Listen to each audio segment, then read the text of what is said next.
اعوذ باللہ من الشیطان الرجیم، بسم اللہ الرحمن الرحیم، نحمدہ ونصلی علی رسولہ الکریم، اما بعد۔ معزز سامعین، السلام علیکم ورحمۃ اللہ وبرکاتہ۔ حمد و ثنا رب ذوالجلال کے لیے جو تخت عظمت جلال پر ہمیشہ سے متمکن ہے اور ہمیشہ رہے گا۔ اس کی قدرت کاملہ یہ کہ سمندروں میں مد و جزر کا پیدا کرنے والا، رات اور دن کا بنانے والا، خضا و قدر کا مالک و مختار ہے۔ عزت اور ذلت کا دینے والا وہی پروردگار ہے۔ زندگی اور موت اسی کے ہاتھ ہے۔ ہم اسی کی حمد و ستائش بیان کرتے ہیں، اسی کی بڑائی کے راگ الاپتے ہیں کہ اس خلاق اکبر نے جو عظیم احسان ہم پر کیا وہ یہی کہ امت محمدیہ میں پیدا فرمایا اور خود اس امت کی تعریف فرمائی کہ تم بہترین امت ہو، لوگوں کو برائیوں سے روکتے ہو، بھلائیوں کی طرف بلاتے ہو۔ درود و سلام سید العرب العجم جمیل الشیم صاحب الجود والکرم صلی اللہ علیہ وسلم کی ذات اقدس پر کہ جس ذات گرامی نے عرب کے بدووں اور خانہ بدوشوں کو تاریخ انسانی کے کاروان کا سالار بنا دیا۔ بزرگوں اور دوستوں، یہ ماہ سیام ہمارے لیے برکتوں کے لیے، رحمتوں کے لیے اور بخشش کے لیے آیا ہوا ہے، اور اس سے کما خوب فائدہ اٹھانا ہمارا اپنا کام ہے۔ اس لیے کہ اللہ کے رسول صلی اللہ علیہ وسلم نے فرمایا کہ روزہ ایک ڈھال ہے، اور ڈھال سے جس انداز سے میدان کارزار کے اندر بچتے ہیں، روزہ اسی طرح گناہوں سے بچاتا ہے۔ شہوت کے تقاضے کو ختم کرنے کے لیے روزہ سب سے بہترین بات ہے، اور پھر دوسری بات یہ کہ وہ تمام جو نفسانی گناہ ہوتے ہیں اس سے بھی انسان بچا رہتا ہے، اسی لیے کہ ڈھال کا کام کرتا ہے۔ اور جب بندے مومن کو قبر میں لٹایا جاتا ہے تو دائیں جانب اس کے لیے نماز، بائیں جانب اس کے لیے روزہ، قرآن اس کے سرانے، خیر خیرات اس کے پیروں کی طرف آ جاتے ہیں اور عذاب الہی سے ان کو تمام بچاتے ہیں اس انداز سے۔ تو یہ روزہ جو ڈھال کا کام کرتا ہے تو تمام گناہوں سے، یعنی شیطان روزدار کے پاس آ نہیں سکتا، اور پھر اللہ تعالیٰ اس ماہ مبارک میں، ماہ سیام میں، تمام شیطانوں کو جو سرکش ہیں ان کو تمام گردابوں میں ڈال دیتا ہے زنجیروں سے جکڑ کر۔ یہ روزہ جو انسان کو تمام برائیوں سے بچاتا ہے، یہ روزہ جو اللہ کی رحمتوں سے ہمیں ملاتا ہے، اور اللہ تعالیٰ فرماتا ہے کہ روزہ میرے لیے ہے اور میں اس کا اجر و ثواب دوں گا۔ اجر و ثواب کیا ہوگا وہ تو اللہ سبحانہ تعالیٰ ہی بہتر جانے، اس لیے کہ اللہ ہی دینے والا ہے۔ اور یہ تمام باتیں، تمام جو نیکیاں انسان کرتا ہے وہ تمام کے تمام فرشتے لکھتے ہیں، لیکن اس کے باوجود روزہ جو ہے اللہ تعالیٰ اس کا اجر و ثواب دینے والا ہے۔ روزے میں شرط یہ بات ہے کہ نیت کر لیں، اور نیت اگر رات میں اگر نیت کر لیں تو بہت زیادہ بہتر ہے، اور اگر دن میں اگر نیت کرے، اگر یاد آ جائے، اس لیے کہ نیت کا معاملہ یہ ہے کہ بہت زیادہ قوی ارادہ ہو تو اس کے بعد ہی یہ نیت کی جا سکتی ہے۔ زبان سے بھی اس کا اقرار کرنا ضروری ہے، اور زبان سے بھی یہ اقرار یعنی سورج کے نکلنے سے پہلے یا سورج کے ڈھلنے سے پہلے یہ تمام ادا کر لی جائے۔ اور ایک مہینے کی اگر مکمل طور پر اگر نیت کر لی جائے تو یہ بات درست نہیں، لیکن روزانہ اس کے لیے تمام اگر نیت کر لی جائے تو سب سے زیادہ بہتر بات ہے۔ اسی لیے کہ روزہ رکھنے کی جو نیت ہماری ہے وہ اللہ تعالیٰ کو بھی ہم بتلانا ہے کہ ہم روزدار ہیں، ہم روزہ رکھیں گے، اور اس معاملے کے اندر جب روزہ رکھ لیتے ہیں تو اس کے اندر پھر کسی قسم کا توڑنے کا سوال نہیں پیدا ہوتا۔ اللہ تعالیٰ اپنے بندوں پر بڑا مہربان ہے، اور اگر بندوں سے کسی قسم کی کوئی غلطی سرزد ہو جائے، وہ اس انداز سے کہ بھولے سے کچھ کھا پی لے، تو وہ روزہ ضائع نہیں ہوتا، روزہ ختم نہیں ہوتا۔ ہاں، اگر یاد آنے کے بعد بھی کہ میں آج روزہ دار ہوں، اس کے باوجود اگر کھانا پینا اگر جاری رہا تو پھر وہ روزہ فاسد ہو جاتا ہے۔ اور اگر اسی انداز سے اگر اللہ تعالیٰ نے انہیں کھلا دیا ہے، بھول سے اگر وہ کھا لیے ہیں، تو ان کے لیے بڑی تقویت کی بات ہے۔ اور پھر یہ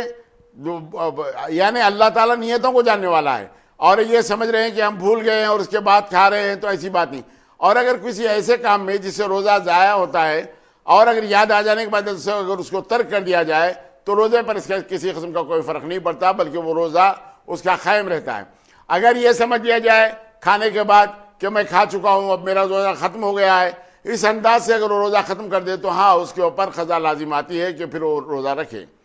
منہ بھر خے آ جائے تو آپ وہ خے کرا دیا تو یہ روزہ ضائع نہیں ہوگا، لیکن اگر خے کرنے کے ارادے سے اگر اس کو نکال کر دے تو اس کے اوپر قضا واجب ہو جاتی ہے۔ تو دوستوں اور بزرگوں، روزے کی اہمیت ہے، اور روزے کی اہمیت میں اس انداز سے کہ اگر آپ سو گئے ہوں، اگر احتلام اگر ہو گیا ہو، تو روزے کے اندر کسی قسم کا فرق نہیں پڑتا، فوراً آپ اس کے اندر غسل کر لیں۔ غسل کرنے کی اگر حاجت ہو اور سحری کا اگر وقت آ جائے تو اس وقت تنگ اگر ہو تو آپ وضو بنانے کے بعد آپ پہلے سحری کر لیں، اور اس کے بعد آپ غسل کر لیں، اس کے بعد نماز ادا کر لیں۔ اللہ تعالیٰ بندے کے لیے سہولتیں دیا ہے، اور سہولتوں سے ہم کما خو اگر فائدہ اٹھا لیں تو بہت زیادہ اچھی بات ہے، اس لیے کہ اس کا جاننا بھی ضروری ہے۔ سحری کا کھانا اللہ کے رسول صلی اللہ علیہ وسلم کے فرمان کے مطابق یہ برکت ہے، اس کے اندر کھا لیا کرو۔ اللہ کے نبی صلی اللہ علیہ وسلم نے فرمایا کہ جب تک میری امت سحری کرتے رہے گی باوقار رہے گی۔ اللہ کے نبی صلی اللہ علیہ وسلم نے سحری کی بڑی تاکید فرمائی کہ یعنی عزت اور احترام کے ساتھ رہیں گی وہ قوم جو سحری کرتے رہیں گی۔ حضرت عبداللہ ابن عمر نے کہا کہ سابقہ امتوں میں اور ہماری امت محمدیہ میں جو فرق ہے وہ سحری کا فرق ہے۔ سابقہ امتوں کو یہ اللہ تعالیٰ نے یہ تمام آسائشیں نہیں دیں، لیکن امت محمدیہ کے لیے الحمدللہ اللہ تعالیٰ نے بڑے نعمتوں سے نوازا، سحری کرنے کے لیے نوازا۔ پہلے بیوی سے قربت کے لیے بھی ممانعت تھی، لیکن اس کے بعد پھر اللہ تعالیٰ نے اپنے بندوں پر اس انداز سے فضل فرمایا کہ روزے کے اوقات کو چھوڑتے ہوئے اگر بیوی سے اگر آپ ملتے ہوں تو اس بات کی تھوڑی سی اجازت دے دی گئی ہے۔ روزے کے اندر اہتمام اس بات کا کریں کہ کسی قسم کی غیبت نہ ہو، کسی قسم کی کوئی چغلی نہ ہو، نمازوں کے مکمل طور پر پابندی ہو، اور پھر آپ اس انداز سے کہ اللہ تعالیٰ نے آپ کو کچھ عطا کیا ہے تو آپ کم سے کم ایک آدمی کو، 2 آدمی کو، 10 آدمی کو جتنی استطاعت آپ کی ہے اگر آپ افطار کرا دیں تو اللہ کے رسول صلی اللہ علیہ وسلم کے فرمان کے مطابق آپ کو اجر و ثواب بہت زیادہ ملے گا۔ یا یوں سمجھیے کہ ایک روزدار کو اگر آپ روزہ افطار کرواتے ہیں تو روزدار کے روزہ رکھنے سے جو ثواب اسے ملتا ہے اتنا ہی ثواب اللہ تعالیٰ ان بندوں کو عطا کرے گا جو اس بندے کے لیے افطار کرواتا ہے، اور پھر وہ بندہ جو روزہ رہتا ہے اس کے ثواب میں کسی قسم کی کوئی کمی نہیں کرتا۔ پھر اللہ کے نبی صلی اللہ علیہ وسلم نے فرمایا اگر اس کسی بندے کو آپ نے پیٹ بھر کھلا دیا، کسی مسافر کو، کسی روزدار کو اگر آپ نے پیٹ بھر کھلا دیا تو اللہ تعالیٰ اپنی شان کریمی سے اسے میرے حوض کوثر سے اسے سیراب کرے گا، پھر اس کے بعد وہ کبھی پیاس محسوس نہیں کرے گا۔ تو بزرگوں اور دوستو، رمضان مبارک کی یہ جو نعمتیں اللہ تعالیٰ نے ہمیں نوازی ہیں وہ اس نعمتوں سے ہم کما خو فائدہ اٹھانے والے بنے، اس لیے کہ اللہ تعالیٰ کا یہ فرمان ہے کہ روزدار کے لیے جنت آراستہ کی جاتی ہے، یعنی ہر سال آراستہ کی جاتی ہے اس انداز سے کہ جب آپ مرنے کے بعد اپنے اس مقام کو دیکھیں گے جنت کے اندر تو آپ تعجب کریں گے کہ ہر سال جتنے سال آپ روزے رکھے اللہ تعالیٰ نے ان کو نئے طریقے سے مزین کیا اور ان کو نئے طریقے سے بنایا اور نئے طریقے سے آپ کو جنت میں رہنے کے لیے ایسا اللہ سبحانہ تعالیٰ نے موقع دیا۔ رمضان مبارک کے مہینوں میں جنت کے تمام دروازے کھول دیے جاتے ہیں، اور روزدار کے لیے ایک دروازہ ہے جس کا نام ریان ہے، جس سے صرف روزدار اندر داخل ہوں گے۔ جہنم کے تمام دروازے بند کر دیے جاتے ہیں تاکہ بندے مومن کو کسی قسم کی تکلیف نہ ہو۔ تمام شیاطین کو گردابوں میں ڈال دیا جاتا ہے تاکہ تمام روزداروں کو کسی قسم کی کوئی تکلیف نہ ہو، اور پھر روزدار کے لیے سمندر کی مچھلیاں دعائیں کرتی ہیں، اور روزدار کی بو اللہ کے پاس مشک و عنبر سے زیادہ خوبصورت ہے۔ اور جب آخری رات آتی ہے شب جائزہ جسے کہتے ہیں، اللہ تعالیٰ اپنے ان بندوں کو جنہوں نے اللہ کی رضا کے لیے روزہ رکھا ہے اللہ تعالیٰ ان تمام لوگوں کی مغفرت فرما دیتا ہے، ان لوگوں کو تمام معاف فرما دیتا ہے۔ یہ اللہ کے انعامات ان لوگوں کے لیے ہے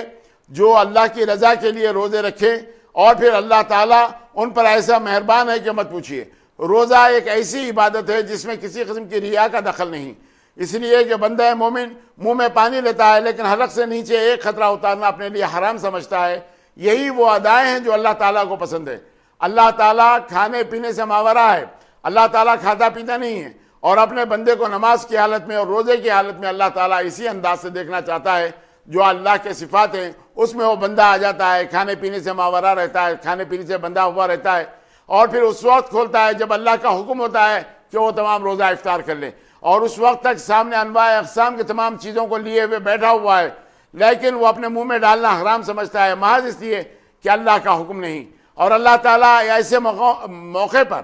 تمام فرشتوں سے سوال کرتے ہیں کہ اے فرشتوں یہ بتاؤ، یہ بندے اپنے سامنے تمام انواع اقسام کی تمام چیزیں لیے ہوئے تمام بیٹھے ہوئے لیکن کھا پی نہیں رہے ہیں، کیوں، کیا وجہ ہے؟ تو وہ بتائیں گے کہ اے اللہ وہ تیری رضا کے لیے بیٹھے ہوئے ہیں، اس لیے کہ ان کا وقت نہیں آیا، ان کا منشا صرف یہ ہے کہ اللہ تو راضی ہو جائے۔ تو اللہ سبحانہ تعالیٰ فرمائے گا کہ میرے جلال کی قسم میں ان تمام لوگوں کو بخش دوں گا جنہوں نے میری رضا کے لیے تمام روزہ رکھا۔ یہ روزدار کا جو مقام اور مرتبہ ہے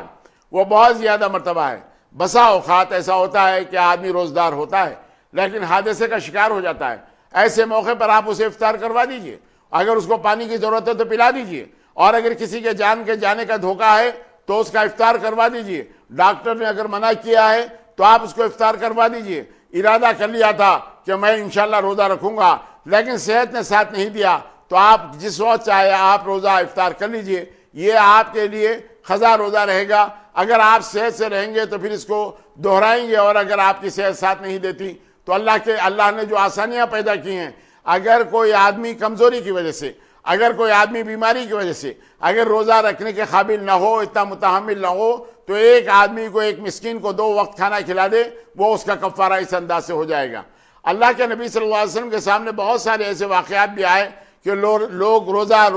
توڑنے کے بعد اللہ کے رسول صلی اللہ علیہ وسلم کے پاس آئے، اور اللہ کے رسول صلی اللہ علیہ وسلم نے ان کا جواب بتا دیا کہ آپ کو کیا کرنا ہے، کس انداز سے آپ کو مسئلہ حل کرنا ہے۔ تو بزرگوں اور دوستو، معاملہ یہ ہے کہ روزے کے اندر صرف بندے مومن کے سامنے یہ بات رہے کہ اللہ تعالیٰ اس سے راضی ہو جائے اور میں اللہ کی رضا کے لیے روزہ رکھا ہوں، اور اگر ارادے اگر اس کے ہیں تو وہ کامیاب اور کامران ہے۔ رمضان المبارک کا مہینہ برکتوں والا مہینہ ہے۔ رمضان المبارک کا مہینہ نزول قرآن کا مہینہ ہے۔ رمضان المبارک کا وہ مہینہ جس کے اندر ایک ایسی رات جو 83 سال 4 مہینے کا ثواب دلانے والی رات ہے، وہ رات رمضان المبارک کی راتوں میں آنے والی ہے۔ اللہ کے رسول صاحب نے فرمایا کہ آخری دہے کی طاق راتوں میں اسے تلاش کرو۔ 27ویں رات یہ علماء نے ہمارے لیے بتلا دیا ہے، ایک آسانی پیدا ہو جائے۔ وہ آسانی اس انداز سے کہ کسی بھی وقت میں اگر 27 میں آ جائے تو بندہ مومن کو تمام کا تمام فائدہ ہو۔ لیکن اللہ کے رسول صلی اللہ علیہ وسلم کے اگر فرمان کے اوپر اگر آپ نظر ڈالیں گے تو آپ کو یہ بتا دیا گیا ہے کہ 21 کی رات، 23 کی رات، 25 کی رات، 27 کی رات اور 29 کی رات، یعنی رمضان المبارک کی وہ طاق راتوں میں اللہ تعالیٰ کے احکامات کو، یعنی قدر کی رات کو آپ تلاش کرو، اس لیے کہ وہ رات 1000 مہینوں سے زیادہ بہتر ہے، برابر ہے نہیں، اس سے زیادہ بہتر ہے۔ وہ رات آنے والی ہے اور اس ماہ مقدس میں آنے والی ہے۔ صحابہ کرام نے جب اللہ کے نبی صلی اللہ علیہ وسلم سے روزدار کے لیے جو خوشخبریاں سنی کہ یہ آخری رات شب جائزہ ہوگی، اللہ تعالیٰ سب کو بخش دے گا، تو صحابہ نے سوال کیا کہ اللہ کے نبی کیا وہ قدر کی رات ہوگی؟ تو اللہ کے نبی صلی اللہ علیہ وسلم نے فرمایا اس کا اجر و ثواب علیحدہ رہے گا، لیکن صرف روزدار کی روزی جیسے ایک مزدور کی روزی اللہ تعالیٰ دیتا ہے، اس انداز سے روزدار کی روزی کے تحت میں آخری رات میں تمام لوگوں کو، جسے شب جائزہ کہتے ہیں، تمام کا تمام اللہ تعالیٰ بخش دے گا۔ یہ نعمتیں اللہ تعالیٰ ہمیں دے رہا ہے، یہ نعمتیں اللہ تعالیٰ ہمیں سرفراز کر رہا ہے۔ ہمارا اپنا کام یہ کہ اگر ماں باپ میں کوئی زندہ ہو تو ان سے ایسی دعائیں لے لے کہ ہماری آخرت سدھر جائے، اور اپنی اولاد کے لیے ماں باپ کا بھی یہ فریضہ بنتا ہے کہ ان کی اچھی نشو نما کرے، اللہ اور اللہ کے رسول کے احکامات سے آگاہ کرے، واقف کرائے اللہ اور اللہ کے تمام حبیب سے کہ ان کے احکامات کیا ہیں، زندگی گزارنے کا طریقہ کیا ہے۔ اگر آپ یہ انہیں بتا دیں تو وہ تمام زندگی آپ کی کامیاب اور کامران ہے۔ ویسے دنیاوی تعلیم کے اندر آپ جتنا چاہے علم دلا سکتے ہیں، اس لیے کہ اللہ تعالیٰ فرض کیا ہے علم دین کا سیکھنا بھی، اس لیے بچے کو اس سے بھی واقف کرائیں تاکہ وہ کسی قسم کا ثواب کے کمانے میں محروم نہ رہے۔ تو اس لیے ماں باپ کا فریضہ یہ ہے کہ اولاد پر، اور اولاد کا یہ فریضہ ہے کہ اپنے بوڑھے ماں باپ کے ساتھ ایسا سلوک کریں کہ ان کے لیے راحت کا سامان ہو، تاکہ ان کے دل سے دعائیں نکلے، زبان سے دعائیں نکلے، اور وہ دعائیں بارگاہ رب العزت کے اندر تمام مقبول ہو جائیں۔ اور دوستوں اور بزرگوں، یہ مہینہ وہ مہینہ ہے جس کے اندر صرف دعائیں کرنے کا مہینہ ہے، اس لیے کہ دعا مغز ہے عبادت کی، اور اللہ تعالیٰ فرماتا ہے کہ جو لرزتے ہوئے، گڑ گڑاتے ہوئے میری بارگاہ میں دعا کریں تو میں ان تمام لوگوں کی دعاؤں کو قبول فرماتا ہوں۔ اللہ کے رسول صلی اللہ علیہ وسلم نے فرمایا کہ روز قیامت جب بندہ مومن یہ دیکھے گا کہ اس کے دنیا کے اندر جو دعائیں قبول نہیں ہوئی، اس کا اجر و ثواب جب قیامت میں ملے گا تو اس وقت تمنا کرے گا کہ کاش دنیا میں میری کوئی دعا قبول نہ ہوئی ہوتی، اس کا اجر و ثواب مجھے آج مل گیا ہوتا تو بہتر ہوتا۔ اس لیے کہ اللہ تعالیٰ اس انداز سے دینے والا، اللہ تعالیٰ کسی کی دعاؤں کو رد نہیں کرتا، اللہ تعالیٰ اس وقت اس کا اجر و ثواب دے دیتا ہے، ان دعاؤں کو قبول فرماتا ہے، یا بعض دعائیں دور کے لیے یا روز قیامت کے لیے تمام مختص کر دی جاتی ہیں، روک دی جاتی ہے، ویسے ہی رہ جاتی ہیں، اور پھر اس کا اجر و ثواب اس دن ملتا ہے۔ تو رمضان المبارک کا مہینہ عبادتوں کا مہینہ ہے۔ رمضان المبارک میں دن میں سونا بھی عبادت ہے، اس لیے کہ ارادہ صرف یہ ہو کہ رات میں اٹھوں گا، رات میں جاگوں گا اور میں تراویح پڑھوں گا اور اس کے بعد تہجد پڑھوں گا، اور سحری کے لیے مجھے کسی قسم کی کوئی تکلیف نہ ہو، اس انداز سے اگر آپ دن میں سوتے ہیں وہ بھی آپ کے لیے عبادت ہے۔ سحری کے تعلق سے کم یہ بتلایا گیا کہ اگر آپ سحری کو نہ اٹھ سکیں اور بالکل اگر مجبوری اگر کسی قسم کی ہو تو کم سے کم 1-2 گھونٹ پانی پی لیں، یا 1-2 گھونٹ آپ دودھ پی لیں، اس انداز سے آپ سحری کر لیں، یا 2 لقمے کر لیں، تو سحری کا اجر و ثواب اللہ تعالیٰ دے گا، اس سے وہ اس بندے کو محروم نہیں رکھے گا۔ تو مطلب یہ ہوا کہ آپ سحری کرنا آپ کے لیے ضروری ہے تاکہ یہ فرق محسوس ہو کہ سابق امتوں میں اور ہماری امت میں کیا فرق ہے۔ اللہ کے رسول اعظم کے فرمان کے مطابق اس کے لیے عزت اور وقار ہے جو سیری کرتا ہے اور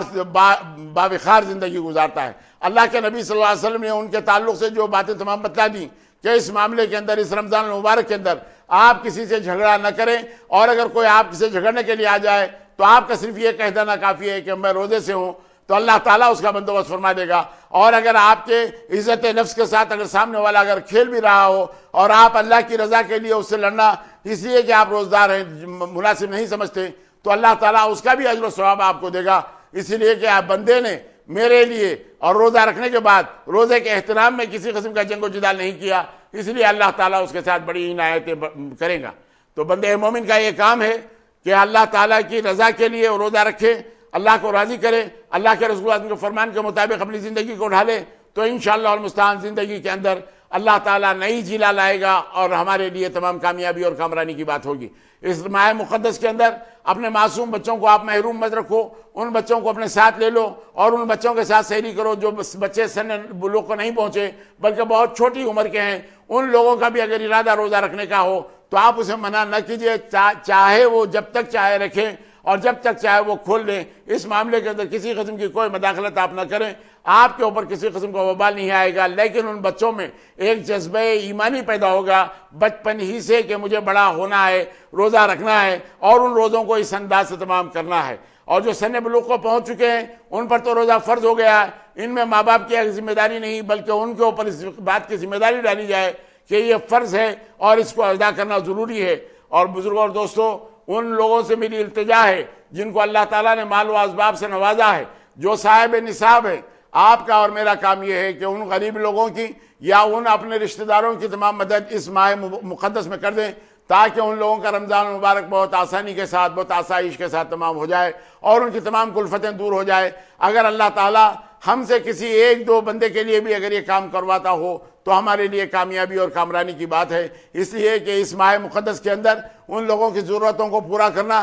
یا دینی مدارس تک اپنا پیسہ پہنچانا، یا اہل محلہ میں پہنچانا، یا ذوی الاقارب میں جو خرابت دار ہیں ان تک پہنچانا، یہ بڑے ثواب کی بات ہے۔ اس معاملے کے اندر کسی قسم کی اگر آپ کی مخالفت ہو تو اس کی پرواہ کیے بغیر اللہ کی رضا کے لیے اگر آپ کوئی کام کرتے ہو تو اللہ تعالیٰ ہماری نیتوں کو جاننے والا، ہماری دعاؤں کو سننے والا، ہم پر عنایتیں کرنے والا، ہم پر کرم کرنے والا، ہماری عبادتوں کو قبول فرمانے والا پروردگار عالم ہے، اسی کے پاس اجر و ثواب ہے اور اسی سے ہم متمنی رہے، اسی سے ہم یہ کام کریں تو انشاءاللہ المستعان ہمارے لیے کامیاب اور کامران بات ہو سکتی ہے۔ اور اس معاملے کے اندر خدا نخواستہ کسی قسم کے گناہوں میں اگر ملوث ہو جائے تو وہ پکڑ علیحدہ ہے، ان پکڑ سے بچنے کے لیے ہم کو ایک کام کرنا چاہیے کہ ہم اپنے آپ کو سدھاریں اور اپنی اولاد کو سدھاریں، اپنے اہل و عیال کو سدھاریں، جو آپ کے ذمہ دار ہیں ان کی ذمہ داری جو آپ پر ہے اس کو کما حق اگر آپ ادا کریں تو اللہ کے پاس آپ پوچھ سے اس دن بچ جائیں گے جو روز قیامت کا دن ہے، جو سب سے زیادہ سخت دن ہے۔ اللہ تعالیٰ اس دن اپنے بندوں پر مہربانی فرمائے گا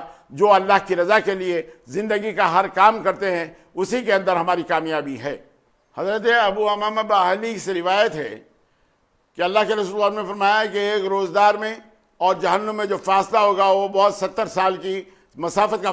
فاصلہ ہوگا، یعنی روزدار سے اللہ تعالیٰ جہنم کو اس انداز سے دور کر دیں گے۔ اللہ رب العزت اتنا مہربان ہے اپنے بندوں پر کہ اللہ ہر رات بخشش فرماتا ہے روزداروں کی، اور پھر شب جائزہ میں تو معاملہ الگ ہے، لیکن ہر روز رات میں بھی اللہ تعالیٰ یہ عنایتیں فرماتا ہے۔ اللہ کے رسول صلی اللہ علیہ وسلم کے پاس ایک شخص آیا اور اس نے کہا کہ اللہ کے رسول میں سب سے زیادہ اچھا بننا چاہتا ہوں، میں کچھ سوالات کرنا چاہتا ہوں۔ اللہ کے نبی صلی اللہ علیہ وسلم نے فرمایا کہ جو سوال کرنا ہے کر لو۔ اس انداز سے آپ نے اجازت دی تو آپ نے فرمایا کہ میں اللہ کے بندوں کے ساتھ اچھا سلوک کروں؟ کہا کہ میں اللہ اور اللہ کے رسول کا مقرب بننا چاہتا ہوں۔ تو کہا کہ اللہ اور اللہ کے رسول سے جس سے محبت ہے تم اس سے محبت کرو، اللہ اور اللہ کے رسول کو جس سے دشمنی ہے تم اس کے ساتھ دشمنی رکھو، تو اللہ اور اللہ کے رسول کے مقرب بن جاؤ گے۔ کہا کہ اے اللہ کے رسول میری روزی میں برکت ہو، تو اللہ کے رسول نے فرمایا کہ تم ہمیشہ باوضو رہا کرو، تمہاری روزی کے اندر اللہ تعالیٰ برکت دے دے گا۔ کہا کہ میں باوقار رہنا چاہتا ہوں، تو آپ نے فرمایا کہ تم دوسروں کے لیے بھی وہی پسند کرو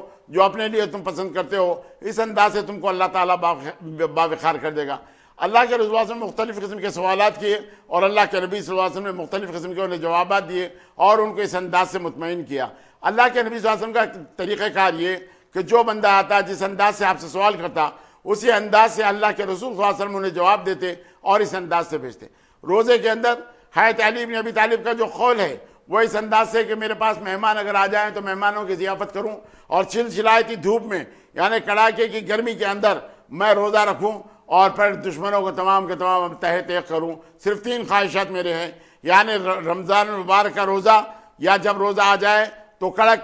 گرمیوں میں یعنی چلچلاتی دھوپ کے اندر میں روزہ رکھوں، تو اس کا مزہ ہی کچھ اور ہے۔ اس انداز سے حضرت علی بن ابی طالب نے فرمایا۔ اور پھر صحابہ کرام کے جو روزے ہوا کرتے، صحابہ کرام جس انداز سے کیا کرتے، اللہ کے نبی صلی اللہ علیہ وسلم نے فرمایا کہ کھجور سے روزہ کا افطار کر لیا کرو، اور اگر کھجور نہ ملے تو پانی سے افطار کر لیا کرو۔ یا اللہ تعالیٰ نے جو حلال چیز آپ کو دے دی ہے اس سے بھی آپ کو کرنے کی اجازت ہے، لیکن سب سے زیادہ بات یہ ہے کہ اللہ کے نبی صلی اللہ علیہ وسلم کا طریقہ کار یہ کہ تر کھجوروں سے، تازہ کھجوروں سے اللہ کے نبی صلی اللہ علیہ وسلم افطار کیا کرتے تھے۔ اگر تازہ کھجور نہ ملے تو آپ چھوارے استعمال کرتے تھے، سکے ہوئے جو کھجور ہیں اس سے استعمال کرتے تھے۔ لیکن کھجور کے اندر کھجور استعمال کرنے کے بعد آج بھی سائنسی طبی نقطۂ نظر سے بھی کھجور کا استعمال کر لینا روزے میں جو کمزوری انسان میں پیدا ہوتی ہے اس کے لیے وہ برابری کرنے والا ہو جاتا ہے، یعنی اس کو پر کرنے والا ہو جاتا ہے۔ اسی لیے کھجور رمضان المبارک میں بہت زیادہ استعمال کیے جاتے ہیں، اور رمضان المبارک کے اگر روزے اگر کھجور سے اگر کھولے جائیں تو سنت نبوی کی پیروی بھی ہوتی ہے، اور جس میں جو کمزوری پیدا ہوتی ہے اس کمزوری کو دور کرنے کے لیے بھی کھجور سب سے زیادہ اچھی غذا ہے۔ اللہ تعالیٰ نے اس ماہ مقدس کے اندر ہمارے لیے غذاؤں کو، ہمارے لیے تمام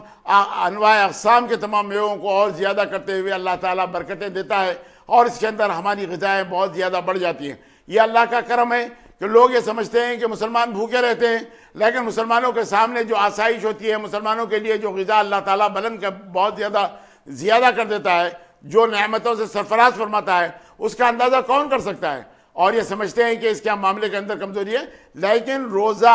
ڈھال ہے اور روزہ روح کی غذا ہے۔ آپ جتنا خالی پیٹ رہیں گے اللہ کی عبادتوں کے اندر اتنی مسرت آئے گی، آپ خالی پیٹ رہیں گے اور اللہ کی بارگاہ میں دعائیں کریں گے تو اللہ تعالیٰ ان دعاؤں کو بھی قبول کرے گا، اس روزے کو بھی قبول کرے گا، اور آپ کی روح بڑے لطیف ہو جائے گی، اسی لیے کہ وہ تمام کثافت جاتی رہے گی، لطافت آتے رہے گی۔ اس لیے کہ رمضان المبارک کے روزے رکھنے سے جو روح کو غذا ملتی ہے وہ غذا یہی ہے کہ آپ کے بھوکے رہنے سے، آپ کے خلوع معدہ رہنے سے جو فائدہ آپ کے جسم کو ملتا ہے، آج سائنس اس بات کے لیے متغاضی ہے کہ وہ تمام کی تمام بیماریاں جو سال بھر میں آ جاتی ہیں رمضان المبارک کے 1 مہینے کے روزے رہنے کے بعد وہ تمام کی تمام خود بخود ختم ہو جاتی ہیں، اس لیے کہ وہ تمام کثافت جو جمع ہو جاتی ہے روزہ کھولنے کے بعد ایک لخت اسے تمام ختم کر دیا جاتا ہے، وہ تمام کی تمام بیماریاں تمام ختم ہو جاتی ہیں۔ اور بندہ مومن یہ سمجھتا ہے کہ اس سے کسی قسم کی کمزوری آ جائے، یہ قطعی بات درست نہیں ہے، بلکہ اس سے اندر تو تقویت آتی ہے، اور اس کے بعد پھر رمضان المبارک کی وہ راتیں جب آپ تراویح پڑھ لیں تو اس کے بعد جو چیز سہانی ہو جاتی ہیں کہ مت پوچھیے۔ اللہ کی رحمتوں کا نزول ہوتا ہے رمضان المبارک کے اندر، بندے مومن یا وہ اہل اللہ سمجھ سکتے ہیں کہ کیسے کس قسم کی باتیں تمام ہو رہی ہے اور کیا انوار کی بارش ہو رہی ہے۔ اللہ تعالیٰ اپنے بندوں پر کیا مہربان ہے، کس انداز سے اللہ تعالیٰ عنایتیں کرتا ہے، کس انداز سے اللہ تعالیٰ نوازشیں کرتا ہے، یہ بندہ مومن کو اس دن پتہ چلے گا جس دن وہ روز قیامت اللہ کے حضور ہوگا، اس کو جو اجر و ثواب تمام ملے گا، تمام عبادتوں کا ثواب کیا ملے گا اور روزے دار کے روزے کا ثواب کیا ملے گا، وہ تو اسی دن جان پائے گا کہ اللہ تعالیٰ نے اسے کیا کیا عنایتیں فرمائی ہیں۔ روزہ رہنے سے تمام مشکلات جو بدنی ہیں، تمام بیماریاں جو تمام ہیں، وہ سب کے سب اللہ تعالیٰ تمام دور کرے گا، اور ان آفتوں سے، ان مشکلوں سے اللہ تعالیٰ اس بندے کو بچائے گا جو اللہ کی رضا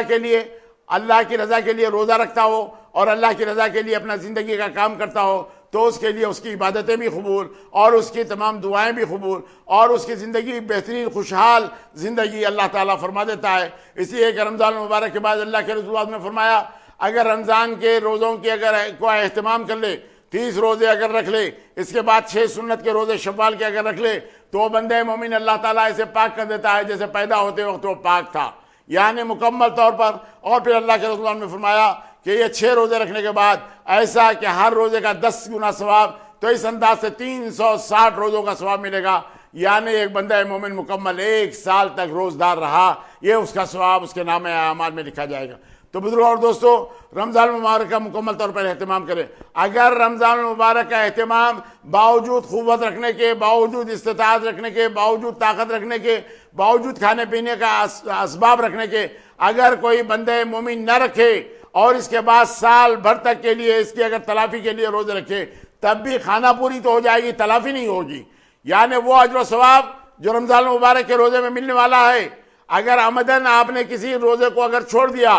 تو پھر اللہ کے پاس صرف آپ روزہ رکھ کے خانہ پوری کر سکتے ہیں، لیکن وہ اجر و ثواب سے محروم ہو جاتے ہیں. زندگی بھر اگر آپ روزے رکھے تب بھی اس کی تلافی نہیں ہو سکتی. یہ اللہ کے رسول اللہ نے فرمایا اس انداز سے ہم کو اپنی زندگی گزارنا ہے کہ جب اللہ تعالیٰ نے فرض رکھے. دوسری قوموں میں بات کیا تھی؟ دوسری قوموں میں جب گرما آ گیا تو ان لوگوں نے تمام موسم بہار میں اس رمضان المبارک کو بدل دیا اور اس کے اندر 30 روزے رہنے کے بجائے 40 روزے رہنے لگے. اور جب ان کا بادشاہ بیمار ہو گیا تو 7 روزے اور بڑھا لیے. یہودیوں کے پاس یہ تمام ہوا، لیکن اس کے باوجود امت محمدیہ میں یہ بات نہیں. امت محمدیہ میں تو رمضان المبارک سرما میں آئے گا، گرما میں آئے گا، بارش میں آئے گا، یعنی سال کے 12 مہینوں کے اندر تمام گردش کرتا رہے گا اور آگے پیچھے جس کے تمام اوقات ہوتے رہیں گے. تو اس معاملے کے اندر احتیاط کرنے کی ہمیں ضرورت ہے. ہم کو دوسروں کی تقلید کرنے کی ضرورت نہیں ہے. موسم بہار میں روزے رکھنے کی ضرورت نہیں ہے. اگر رمضان المبارک گرما میں آتا ہو، چلچلاتی دھوپ میں آتا ہو تو آپ اس کو برداشت کر لیں، اس لیے کہ وہ تو روزے کا مزہ ہی کچھ اور اس کے بعد اگر موسم بہار میں آتا ہے تو یہ آپ کی خوش قسمتی، آسانی کے ساتھ آپ کے روزے نکل جاتے ہیں. اب اس سال تو بہت آسانی کے ساتھ روزے گزرنے کے لیے آپ موسم بہار میں آ گیا ہے رمضان المبارک. اہتمام اس بات کا کیا جائے کہ ایک روزہ بھی نہ چھوٹنے پائے. اپنے گھر والوں کو بھی اس بات کے لیے مستعد کر دیں. وہ بچے جو سن بلوغ کو پہنچے ان لوگوں کے لیے بھی مستعد کر دیں کہ وہ برابر روزہ رکھیں، اللہ کی رضا کے لیے روزہ رکھیں. جو خیر و برکت کی بات ہے، خیر و برکت لانے والی باتیں ہیں، ان لوگوں کے اوپر اگر عمل کریں تو انشاءاللہ المستعان ہم کامیاب اور کامران رہیں گے. بزرگوں اور دوستو، یہ مہینہ شاید ہمیں آئندہ ملے یا نہ ملے. یہ مہینہ جو مل گیا ہے اس کو غنیمت سمجھتے ہوئے اگر ہم عبادت کر لیں تو یہ عبادتیں ہی ہماری کامیاب ہو سکتی ہیں. اور اگر ان ایام کی اگر ہم لاپرواہی کریں گے تو عمر تو گزر جائے گی، وقت تو گزر جائے گا، رمضان تو چلا جائے گا، لیکن وہ سعادت اور منزلت جو اللہ تعالیٰ نے ہمارے مقدر میں لکھی ہے اس سے ہم محروم رہ جائیں گے. اس کی محرومی سے بچنے کے لیے، اللہ کی رضا کے لیے اپنے آپ کو اپنے نفسوں پر کنٹرول کرتے ہوئے ہم آگے بڑھیں تو انشاءاللہ المستعان ہماری کامیابی ہے. اور اگر اس انداز سے اگر نہ ہوتے ہوں اور اگر سستی کے اندر، کاہلی کے اندر پڑے رہے تو ہمارے لیے محرومی کی بات ہو جائے گی. اللہ تعالیٰ اس محرومی سے آپ کو اور مجھے بچائے، اسی لیے کہ یہ محرومی لے کے ڈوبنے والی محرومی ہے. یہ محرومی ہم کو محروم کرنے والی محرومی ہے. اس سے بچنے کے لیے ہم اللہ کی رضا کے لیے کام کریں تو انشاءاللہ المستعان کامیاب ہو جائیں گے، کامران ہو جائیں گے. خیر و برکت سے اللہ تعالیٰ ہمارے گھروں کو منور کر دے گا اور ہماری زندگیوں کے اندر خوشحالی لا دے گا، ہمارے گناہوں کو معاف فرما دے گا، غیب سے ہماری روزی میں اضافہ فرمائے گا جو ہمارے فہم و گمان میں نہ ہو. اس لیے کہ اللہ کے رسول اللہ نے فرمایا کہ اللہ تعالیٰ انزل من السماء، آسمان سے روزی پہنچاتے ہیں. آپ اس کا فہم و گمان میں بھی نہیں لا سکتے کہ کہاں دے گا، کتنا دے گا، کب دے گا، کیسے دے گا. یہ تو رب العالمین کو معلوم ہے کہ وہی دینے والا ہے، وہی ہماری حاجت روائی کرنے والا ہے، اس کے علاوہ کوئی اور نہیں. معاملہ یہ ہے کہ اس ماہ مقدس کے اندر شراب سے، جوئے سے، چوری سے، زنا سے، جادوگری سے، ماں باپ کے قدر و منزلت کرتے ہوئے اور رشتوں کو منقطع کرنے والا نہ بنتے ہوئے اللہ کی بارگاہ میں سچے دل سے اگر دعائیں کرے تو اللہ تعالیٰ ان دعاؤں کو قبول فرماتا ہے اور ان دعاؤں کو مقبولیت بخشتا ہے. اور اگر خدا نہ خواستہ ہے کسی قسم کی ایسی کوئی کمزوری ہم میں ہے، تا وقت ہے کہ ہم توبہ نہ کریں، اللہ تعالیٰ ان دعاؤں کو قبول نہیں فرماتا. بارگاہ رب العزت میں میری دعا ہے کہ پروردگار عالم کما حقہ رمضان المبارک کے فائدے اٹھانے والے بنا دے. مولا ہم پر کرم فرما، ہم پر رحم فرما، ہم پر فضل فرما، ہمارے مرحومین کی مغفرت فرما. اس ماہ مقدس کے طفیل میں مولا ہماری چھوٹی موٹی عبادتوں کو قبول فرما. وصلی اللہ علی محمد النبی الامہ وآلہ وصحبہ وسلم والحمد للہ رب العالمین وآخر دعوانا الحمد للہ رب العالمین.